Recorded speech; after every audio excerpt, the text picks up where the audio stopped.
go. All right, let's everybody get in the mood. Let's raise the vibration. And before we talk to Maya, we're going to get happy. Oh, very happy.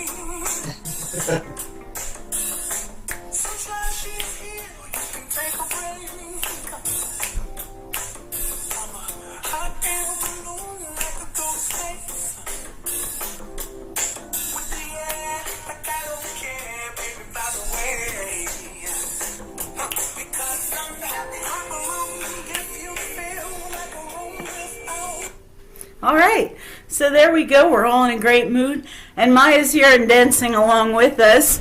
What a beautiful spirit and energy is Maya Angelou. She's already really close. So when that happens, I kind of get emotional. I'm not sad. I'm just overwhelmed with love. So she has come to both Bubba and I. And let me introduce our guest host today, Mr. Bubba Grow from Louisiana. We're so happy to have him asking questions because he is a big Maya fan. Yes. Thank you. You are welcome. Maya says she's a big fan of yours as well, Bubba. Oh, that's so sweet. Yeah. So she liked our song. She was dancing along with us. And is so excited to be here for this interview. So she says, she puts her hands together like this and she says, let's get it poppin'. So funny, I just did the same thing. Did you? Yeah. Oh. All right. So she's ready. And I'm ready whenever you are. Yes. All right, well, first question I have, and we're just going to jump right into it, is how do we find in our humanness how to love those who have hurt us deep, like really deeply? And she says, yes, you go for the hardest, the first question. Yeah. So to remember that the ones that have hurt us the most and have cut the deepest have also agreed to give us the biggest lessons that we asked for. And don't ever forget that we have asked for every single lesson before we got to this incarnation. And while it hurts so bad here, don't forget that we came here to experience emotions. What do you do with those emotions?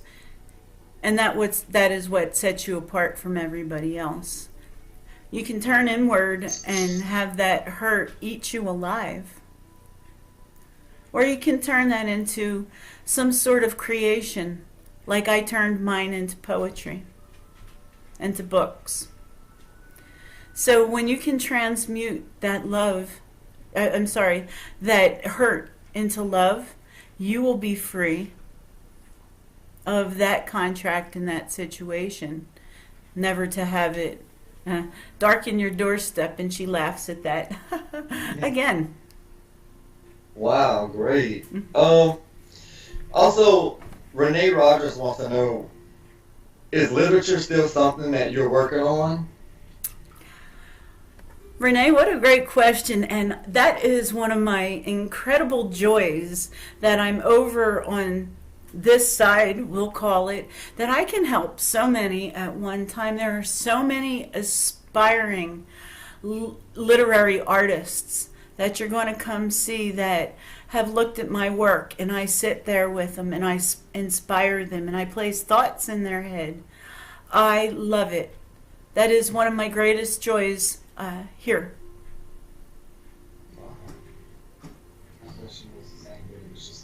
Yeah. We have a lot of questions from a lot of people. So, well, I have a question myself.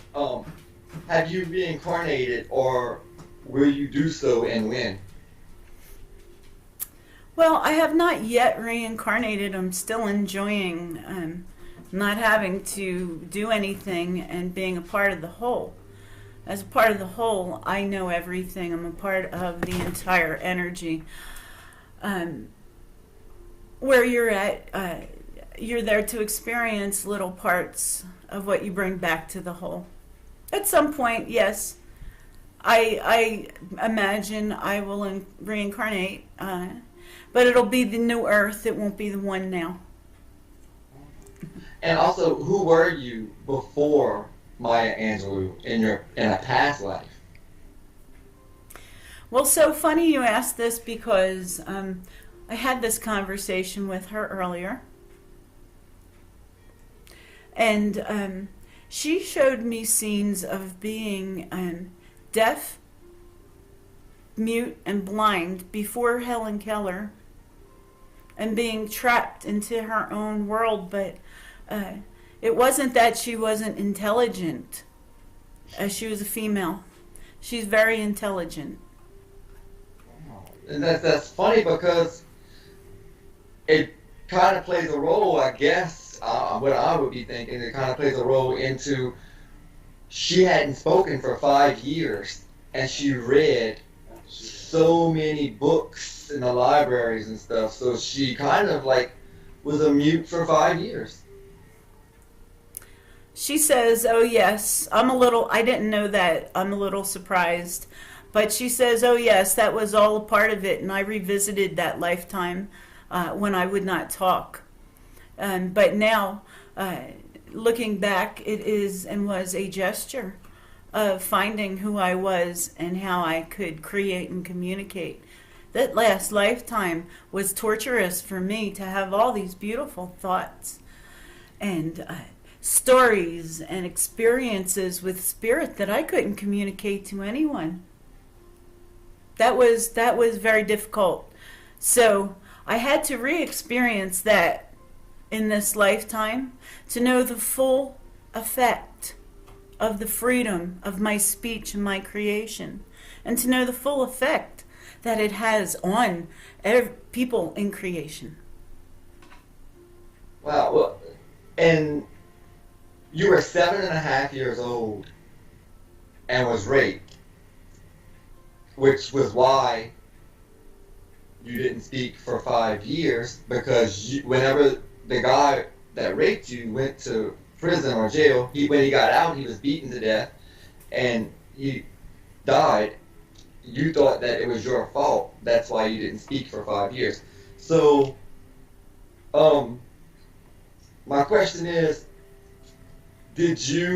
how did you feel about, did you feel forgiveness right away after he's done these horrible things to you? I mean, at that age? She says not right away. I was so scared. That was a horrific experience for me as a little girl. And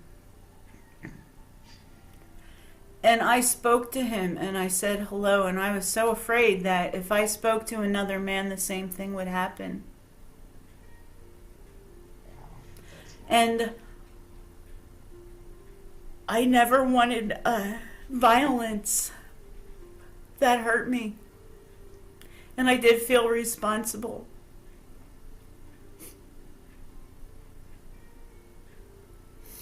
As a child, it was very difficult to process responsibility and the trauma. But that was all part of the experience I chose, and look where it brought me. And yes, I forgive him, and it didn't take long for me to forgive him. It took longer for me to forgive me for what they did to him. Wow. Let's see. We have another audience question. If I can find, from Mark Lambert. This is for Maya. Does she think in hindsight that her view of the world was accurate? And does she see the continent of Africa united in the future? She says, Mark, I see the earth united in the future, and all the people of the earth united. In that, and to that end, every nation, including Africa, will come together. That's the movement that's going on now. I'm sorry, what was the other part of his question? She's showing me pictures and I got distracted. Yes, there is another part. Now I didn't even read yet. There was another part. I have heard in other channels that it will be a leader of the world in many categories, sometimes in the next 1 or 2 generations. That we as a country will eventually adopt some of their ideas.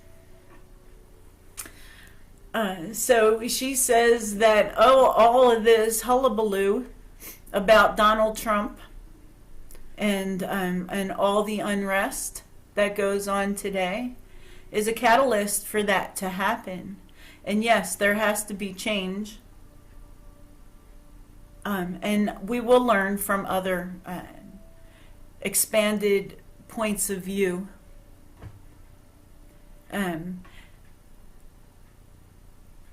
That catalyst that we're experiencing now, all this change, is going to make it painfully obvious that things have to be different if we expect different results. Yes. Wow. Okay, I have a question from Caroline McLemore. You have shown us that healing comes from love, beginning with self-love. Please guide us in how we can each day develop this love for ourselves. She says, great question, Caroline. I'm going to give this to all of you, and it's a secret. How to develop self-love. Can we all agree that we are children of God, right? Sparks of source energy. In effect, we are God. Yes. Right? Do we love God? Well, sure, we love God. The Almighty. Well, if we love God, then we have to love ourselves. Because if we don't love ourselves, we don't love God. Source energy and us, our little sparks that source energy is that have been sent here, are one and the same. So to not love yourself is to not love source energy. How beautiful is it for source energy to come into us? If we could see the gorgeous beauty of our souls from the other side as sparks of source energy, we would never doubt again. How amazing and wonderful that we are. And in that self-love, when you're doubting that, when you have that, I suck, I don't do this right, my life, nothing happens right. Remember, that's a conversation with the universe and with yourself. And that's what you attract. Focus on what you want. So if you want to be self-love, remember that you're source, and source is you, and source is love. Learn to love yourself as the same. Amen. That was pretty deep. So Maya presents herself as in her early 50s, and that's how I see her, with glasses on. I know she wore those at the end. I have seen a picture. And it's funny because, we all have our little mental pictures, and they present themselves to whatever age it is that they're comfortable with or they like. And she was, and I asked her why, was she presenting this? And she says, well, my childhood was kind of rough. I don't associate with that. My 20s, 30s, and having kids was kind of rough. I finally came into my own and into my true self at around this age. And that's why I present myself as this. Amazing woman.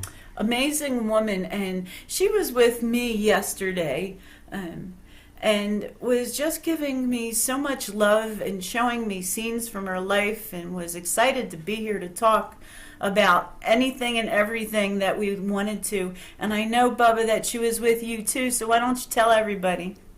Yes. Well, it was amazing because 2:30 in the morning, sound asleep, my TV comes on, full blast, and it's Maya Angelou speaking, reading her poetry, and then it happened again at 7 o'clock this morning.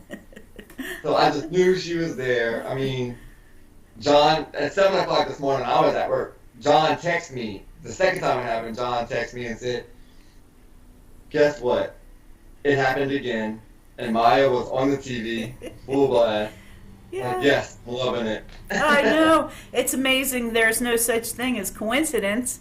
And I don't think there's any such thing as Maya Angelou TV either, that it could be exactly like an accident or something like that. She wanted to talk about Oprah too. I don't know if anybody asked any questions, but she just wanted to take a minute to say how grateful she was for Oprah to give her the vehicle to help other people understand how she reconciled what happened in her life and turned it into creation. And that she's very proud of her very dear friend for the work that she does in many forums. And that was pivotal for her work when Oprah and her became friends. It's so funny that you mentioned Oprah because before we started this, I watched the video of Oprah's life class, and she was with Maya. So this is great. Yeah. Yeah, well, she was talking to me about her yesterday, and, you know, they just kind of, like, hang out. She's been hanging out with me since she knew we were going to do this, and I get just little scenes and little parts of poetry.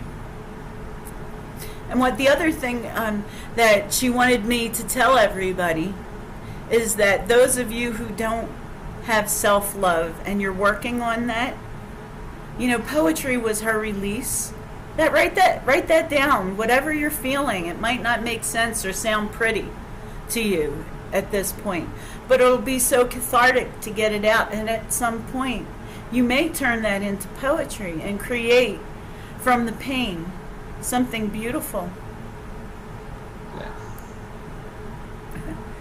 I have another question. Where her work with Tyler Perry, did she produce? How involved was she in all his productions? She's talking about how much she enjoys Tyler because of his sense of humor, that he always made her laugh. And that laughter is the key to healing. And that he produces everything. However, she was kind of like a grandmotherly figure, an advisor to him. Because his life was not so easy either as a young man coming up. And they're still very connected. She still inspires him. And she's talking about him having a child. And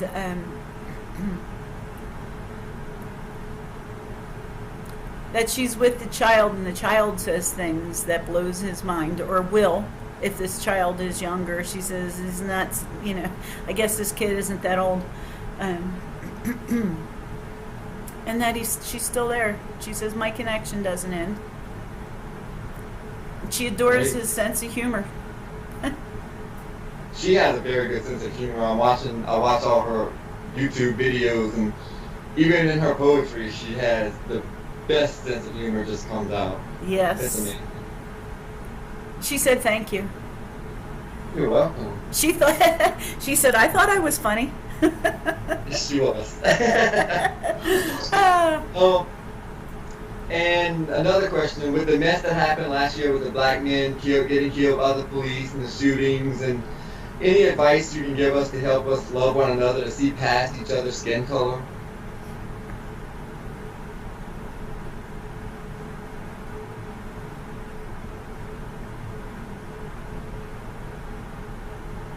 She says that the biggest delusion is that we are not one. The biggest delusion is that your skin color makes you different. That your sexual orientation makes you different. That your eye color makes you different. She says there's always going to be people that find something to hate about. And that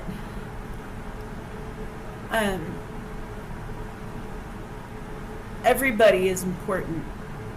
And the only way to raise the vibration is to see past the differences. She's showing me scenes of police officers on the street in gear and black men coming up and they're praying together. Wow. She says we need more of that. Definitely. She says we all just got to realize we're all just regular people, you know, like that John Legend song. Mm-hmm. We're just regular people. Yeah. And nobody's better than one another. And pray, man, just pray. Pray is like a song to God, and that helps heal and knit together the fabric of humanity. She's a poet, even now. Yes.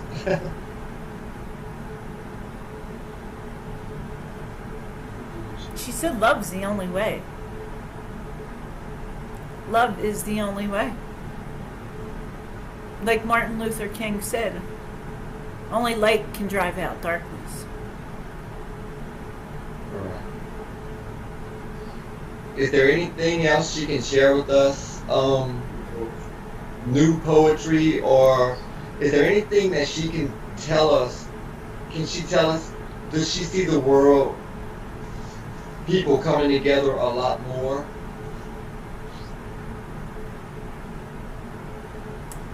Oh yes, very much so. The problem is that it is not newsworthy, that you don't notice it as much. But yes, because of the internet, it's opened up to so many people. But the press only wants to magnify that which is negative because everybody is drawn to it rather than that which is positive. But it's going on every day in every community, and as much as you hear about the negative, there's 10 times positive going on. Great. That sounds amazing to me. Yeah, she's saying that's how it happens, and I'm just seeing all these sparks, which knit back the fabric, like she said, of humanity. And she said her poetry is all of love and acceptance, and what she does is inspire now. Not that she works on anything new for herself. She says, I don't mean to sound a little pompous, but I know it all. You know, I have this in me. It's not my job now to do it. It's my job now to inspire it. I like that. Yes, that's really awesome. I was trying to think. She said something about when a man with no shirt offers you a shirt. Do you remember what she said about that? She said it in one of her, I think to a graduation class, a college graduation class or something. Be wary if a man with no shirt offers you one. Yeah, be wary if a man with no shirt offers you a shirt, because that means he doesn't love himself before he loves somebody else. That's it. Oh, she says very nice. She's glad that somebody got that That's right. association, because mine immediately went to, there's a man with no shirt, go run your hand through his hair. I'm like, whoa. Oh yeah, huh. All right. All right. So she her biggest message is to write everything down. To exercise and create by writing it down. And not only does it help pull out stuck energy, is what she's calling it, but it's also helpful for other people to see that they're not the only ones going through the same thing, and they relate to the experience. So through your own pain and darkness, you help other people. And there can be nothing better in the world than helping another soul out of darkness. Perfect. She's making me cry again. She's so sweet. And she just gave me a hug. This is my second one from her today. And what a hug feels like, let me tell you how I experienced this. Around my shoulder, I feel, not like you would feel somebody like obviously squeeze you, but heat. I feel heat and I feel pressure. And a lot of times I'll feel like they play with my hair, and I'll feel I'll feel tingles. And that's what she did. She put her face here and she hugged me for the second time today. Rainbows in the clouds. Oh, she says that sounds like a good poem start. All right. So, any more questions for our friend, lovely Maya? I think that is all the questions I have. I know that we might have one more. Okay. Okay. This one is from Sarah. I'm going to try to say this last name. Kujawa. Yes. Mm-hmm. Okay. She says, I have so much love and respect for you. Do you have any encouraging words from your perspective now to help any of the listeners who are facing their own fears and worries, and for those who have doubts and struggles with just being able to be their true self?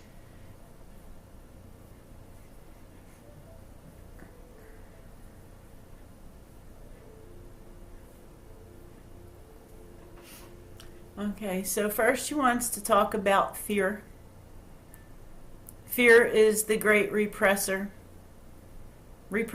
of creation. Because once you start to be frightened of something, it stops the energy that would flow. I want you to examine why you're fearful or what you're fearful of, and take that to the worst thing. What's the worst that could happen? And usually, it's not that bad. Everything that lives in your mind is a reality. If this fearful thing cannot hurt you, you've conquered that and you can live in your own truth. Living your own truth is a daily exercise.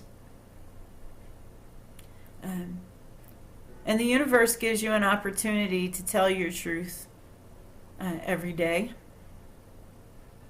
Your truth can change every day.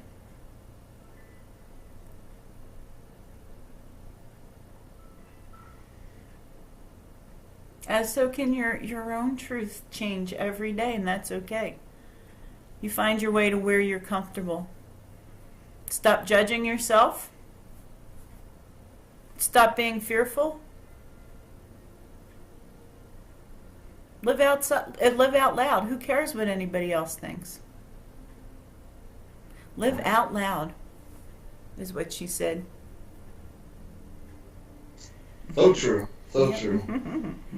That's what I've been doing, and I'm loving it, and it works. It works. Makes you happy. Oh, yes. Happiness is what we're here for. Happy. Yeah, like our song. Happy. That's right. Yeah. All right. Well, terrific. I guess that will end our session for today's coffee talk. Thank you so much.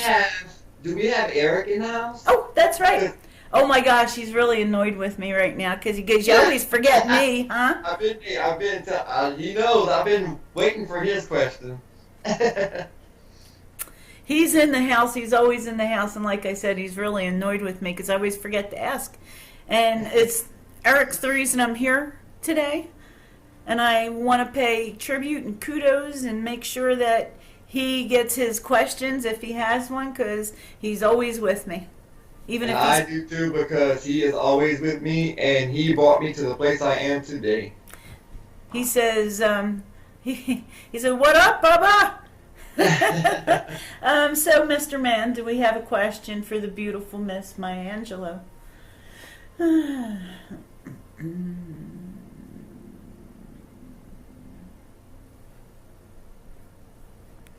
He asked her what it was like to be silent for 5 years, for 5 whole years, he says. Because he goes, "I don't think I could have done 5 whole years." Yeah, great question.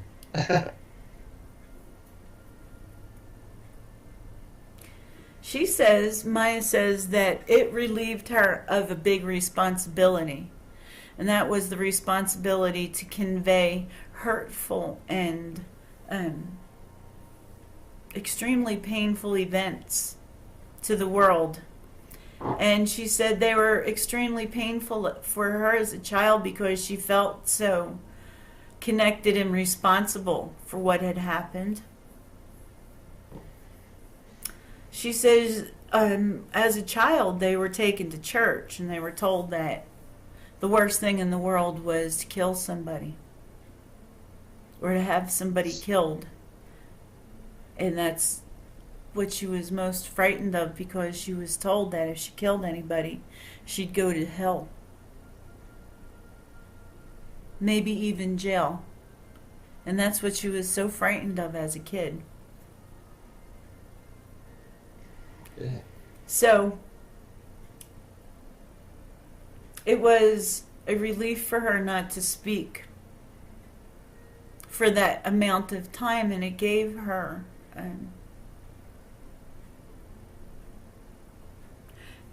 the inward thought to be able to dig out of this, even as a young girl. She said it gave me the ability to tune into myself. I couldn't handle the outside world and their thoughts of me.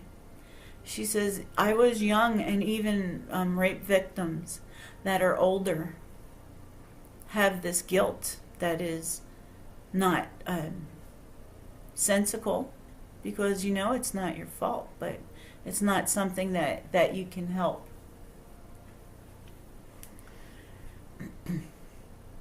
And then she comes out and she goes, "But I did it. That's what happened for me.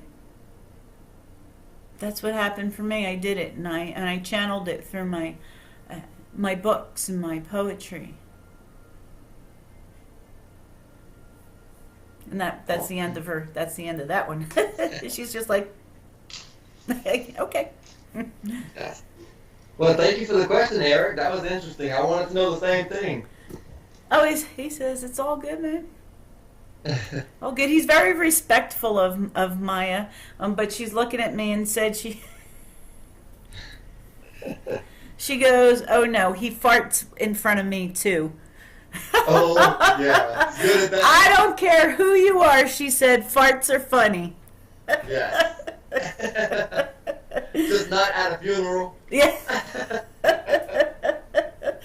Oh yeah, who are you gonna blame that on? Oh, he knows. The dead guy. Yeah. It was just a little leftover there. Oh, too funny. Oh gosh. Okay, so I'm giving them and blowing them kisses goodbye. Thank you so much. Goodbye.